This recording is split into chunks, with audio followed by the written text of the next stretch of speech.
বড়দের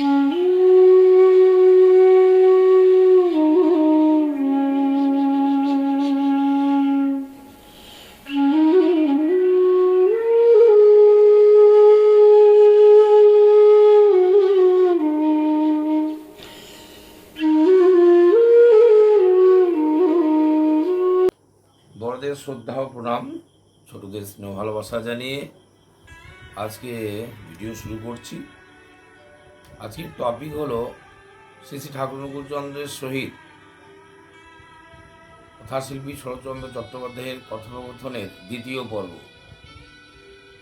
প্রথম দিন বা দুদিন আগে আমি যে ভিডিও দিয়েছিলাম সেটা প্রথম পর্ব ছিল, আজকে দ্বিতীয় পর্ব। কী কথা হলো তার কিছুটা প্রথম পর্বে ছিল, বাকিটা দ্বিতীয় পর্বে, আজকে শেষ পর্ব বা দ্বিতীয় পর্ব। শুরু করি তাহলে। শরৎচন্দ্র জিজ্ঞেস করলেন, আমরা পাপ করলেই ভগবান শাস্তি দেন না কেন?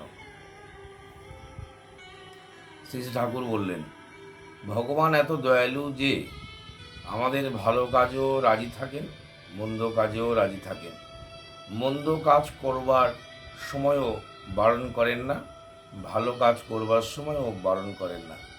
ডাকাতি করতে যাচ্ছে তাকেও বারণ করেন না, ভগবান এত দয়ালু। একজন খুন করে ফাঁসি যাওয়ার সময় ডাবের জল খেয়ে বলেছিল, কই খুন করেছি বলে তো ডাবের জল আমার কাছে তিতো লাগে না। ভগবান যদি রুষ্ট হতেন তবে ডাবের জল আমার কাছে তিতো হয়ে যেত। তিনি তো আমায় ক্ষমা করেছেন, মানুষ আমাকে ক্ষমা করতে পারল না। তবে পাপের শাস্তি কীরকম পায় থেকে শেখার মতো। যেমন বাবা গরম জল করে রেখেছে, আবার ঠান্ডা জলও রেখেছে। ছেলে না জেনে গরম জলে হাত দিলে হাত পুড়ে গেল, কিন্তু যদি ঠান্ডা জলে হাত দেয় তবে শান্তি পায়। রসগোল্লা খেলেন, তা ভালো লাগলো, যদি দু একটা খেয়ে থেমে যান তবে উপকারই হয়, কিন্তু মিষ্টতার লোভে খেতেই আরম্ভ করলেন, শেষে পেটের অসুখ হয়। শরৎচন্দ্র আবার বললেন, আপনি আমাদের ভালো করে দেবেন তো? শ্রী শ্রী ঠাকুর কি বললেন? ঠাকুর বললেন, আমার কাউকে ভালো করবার ক্ষমতা নেই, তবে আমার এক্সপেরিয়েন্সগুলো তাদের ভালো করে দিতে পারে।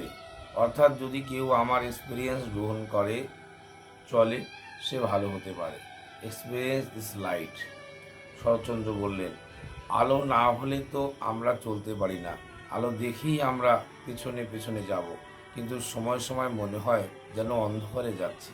শ্রী শ্রী ঠাকুর বললেন, যদি অন্ধকার বলে আপনার মনে হয় তবে অ্যাডভান্স তার অনুসরণ করা বন্ধ করে দিন, কারণ অন্ধকারে স্বর্গে যাওয়াও ভালো না, কিন্তু আলোকে নরকে যাওয়াও ভালো।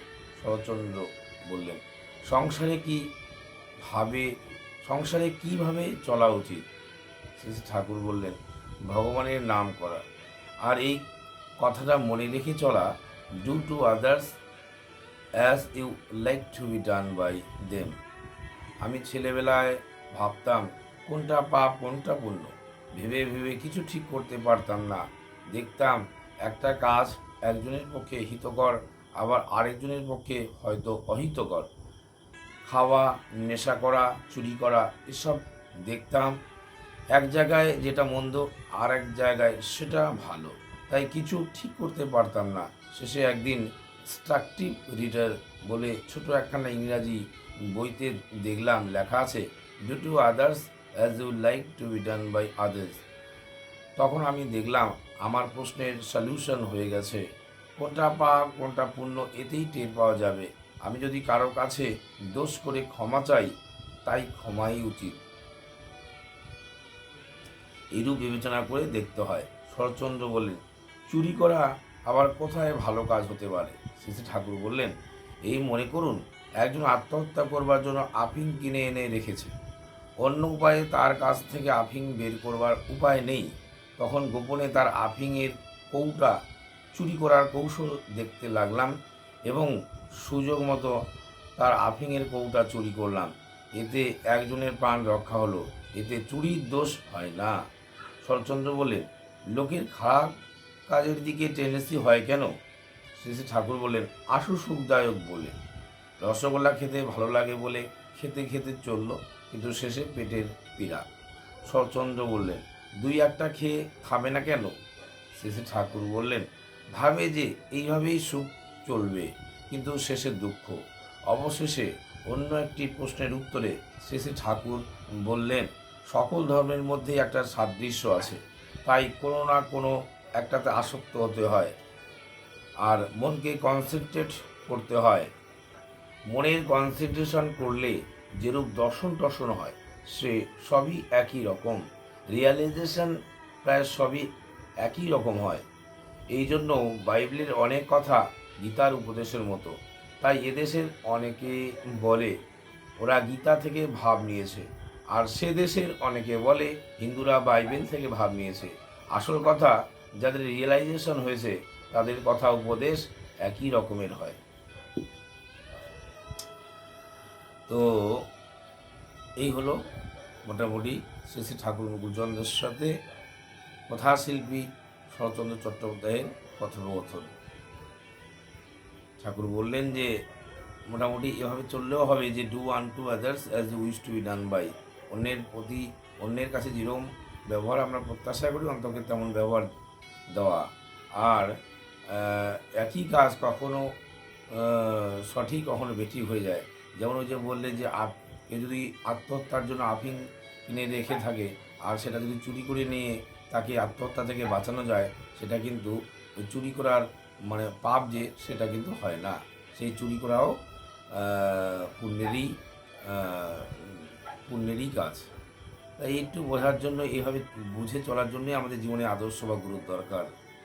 হ্যাঁ, ঠাকুর যেমন আরেকটা জায়গায় বলেছেন যে আমরা অনেক সময় বলে থাকি না যে উচিত কথা বলতে আমি বাপকেও ছাড়ি না, কিন্তু আসলে উচিত কথার মানেটা কি সেটাই আমরা সবাই জানি না। ঠাকুর বলছে উচিত কথা অর্থ হচ্ছে ঔচিত্য থেকে এসেছে উচিত কথা। উচিত ঔচিত্য থেকে উচিত এসেছে। ঔচিত্য হচ্ছে মিলন সৃষ্টিকারী, যা মিলন সৃষ্টি করে সেটাই উচিত কথা। মানে যা কিছু তাই বলে দিলাম, হ্যাঁ মনে হলো যেটা ঠিক আমি বলেছি, সেটা কিন্তু উচিত কথা নয়। উচিত কথার মধ্যে মিলন সৃষ্টি হবে, হ্যাঁ সংহতি সৃষ্টি হবে। উচিত কথার মধ্যে যদি বিরোধ সৃষ্টি হয়, অনেককে সৃষ্টি হয় বা ক্ষতির সৃষ্টি হয়, তেমন তোর উচিত কথাও কিন্তু, তেমন তোর সত্য কথাও কিন্তু উচিত কথা নয়। সত্য কথা, মিথ্যে কথা, সত্য জিনিস, সত্য কি মিথ্যে কি, এগুলো সঠিকভাবে জানতে গেলেও কিন্তু সঠিক আদর্শ বা গুরু দরকার। যাই হোক, আজকে এইটুকুই। সবাই খুব ভালো থাকবেন। পরমপিতার আতুল জন্য এই প্রার্থনা করে শেষ করছি। জয় গুরু।